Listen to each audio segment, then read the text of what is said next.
জীবনটা তো তোমার, তাই তোমার জীবনের ডিসিশন তুমি নিবে। তুমি কেন তোমার কর্মের জন্য সবাইকে জবাবদিহি করতে থাকবে?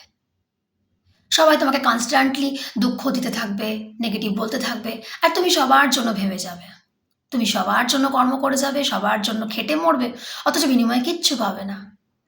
তাই সময় এসেছে নিজের কথা ভাবার, আর তোমার জীবনের সিদ্ধান্ত তোমাকেই নিতে হবে।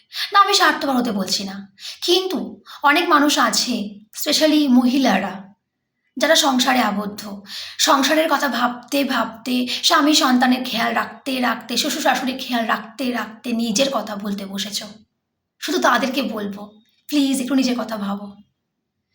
প্রত্যেকে নিজের কথা ভাবার অধিকার রয়েছে, স্বার্থপর হয়ে নয়। এটাকে স্বার্থপর হওয়া বলে না। সবার কথা ভেবেও নিজের কথা ভাবা যায়। সবার জন্য খেটে মরবে, কিন্তু আলটিমেটলি যখন দেখবে কেউ তোমার খাটনির দাম দিচ্ছে না, দেয় না। মোস্ট অফ দ্য হাউসওয়াইফদের এটাই প্রবলেম হয়, তারা খেটেই মরে কিন্তু তারা দাম পায় না। কেন? তারা ওয়ার্কিং নয়, তারা বাড়ির কাজ করে, আর বাড়ির কাজ কখনোই দাম পায় না, কারণ সেটাতে টাকা রোজগার হয় না। তাই সেসব মানুষদেরকে বলবো, নিজের কথা একটু ভাবো, একটু স্ট্যান্ড হওয়ার চেষ্টা করো।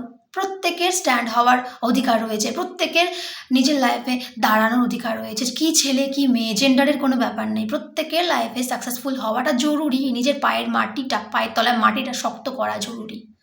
যখন সেটা হয়ে যাবে না, যখন সেটা হয়ে যাবে, তখন দেখবে যারা এতদিন তোমাকে হেলা ছেদ্দা করতো, যারা এতদিন তোমাকে কথা শোনাতো, যারা এতদিন তোমার পরিশ্রমের কোনো দাম দিত না, তোমার শিক্ষার কোনো দাম দিত না, তোমার কাজের কোনো দাম দিত না, তোমাকে ভ্যালু দিত না, তারাই দেখবে তোমার কত সুনাম করছে, তোমাকে তেল দিচ্ছে লিটারেলি। ইয়েস, মানুষ তেলা মাথাতেই তেল দেয়।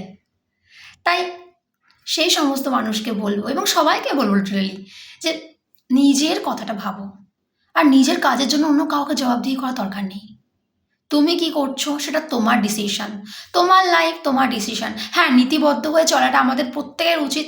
আমরা সোশ্যালাইজ হয়ে বাঁচতে পারি, এবং এটাই উচিত। আমরা মানুষ, আমরা সামাজিক জীব। তাই এমন কিছু কাজ করব না যেগুলো সমাজের নীতি বিরুদ্ধ। কিন্তু নিজেকে ভালো রাখার রাইট তোমার রয়েছে, নিজেকে স্ট্যান্ড করার অধিকার তোমার রয়েছে, সবার কথা ভেবেও নিজের কথা ভাবার অধিকার তোমার রয়েছে, কারণ আলটিমেটলি তোমার কথা কিন্তু কেউ ভাবে না, তুমি ছাড়া। তাই একটু নিজের কথা ভাবো, দেখবে তখন যখন তুমি এইভাবে বাঁচতে শুরু করবে, যখন তুমি এইভাবে একটু একটু করে দাঁড়াবে, একটু একটু করে উঠে দাঁড়াবে, মাথা চাড়া দিয়ে উঠবে, দেখবে সব কিছু বদলে যাচ্ছে।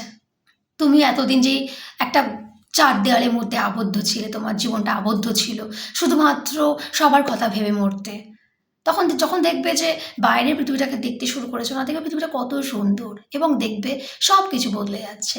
সবার প্রতি তোমার দৃষ্টিভঙ্গি বদলে যাচ্ছে, তোমার প্রতি সবার দৃষ্টিভঙ্গি বদলে যাচ্ছে, এবং এটাই হয়। তাই জন্যই বললাম, নিজের কথা ভাবতে শেখো।